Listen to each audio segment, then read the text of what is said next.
So far in root cause analysis, we have looked at two tools, 5 whys and process mapping.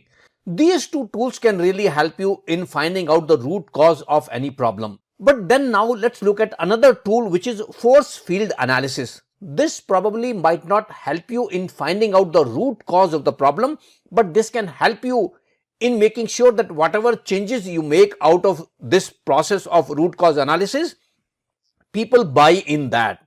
Force field analysis looks at two things. What are in favor of this change and what is against this change. So whatever change you are making as a part of root cause analysis, the change which you are proposing, force field analysis will look at two aspects. What are the forces which are behind this change which can help you in making that change, and what are the forces which are resisting this change. So once you know that, that can definitely help you in making sure that whatever change you are proposing is successfully implemented. So here if you look at the diagram, there are some forces which are in favor of the change, some forces are against the change. So if you list these forces, then definitely that can help you in understanding how you can make this change successfully. So here I have a list of some of the items. You might have different items depending on your project, depending on your scope. Let's say what are the things which are helping in this change. That is, customer looking for less defects. So probably your project was something related to defect reduction. Customer is looking for less defects. That definitely can help you in implementing your project.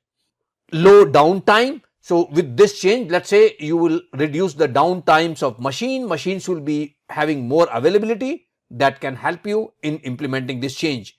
Increased sale, because of less downtime, you will have machine availability increased. You will be able to make more things that can help you in increasing sale. These are something, let's say, which can help you in making the change which you want to make that.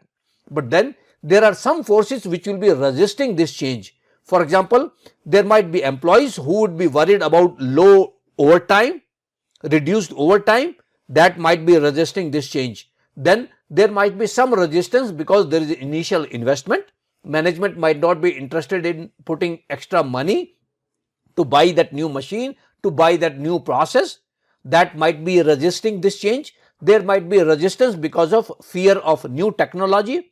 There could be number of factors which could be against this change. So whatever change you are making, you need to look at these two things. What can help me in implementing this change, and what are the factors which will be resisting this change. Once you list that down, then you can definitely address each of these items one by one.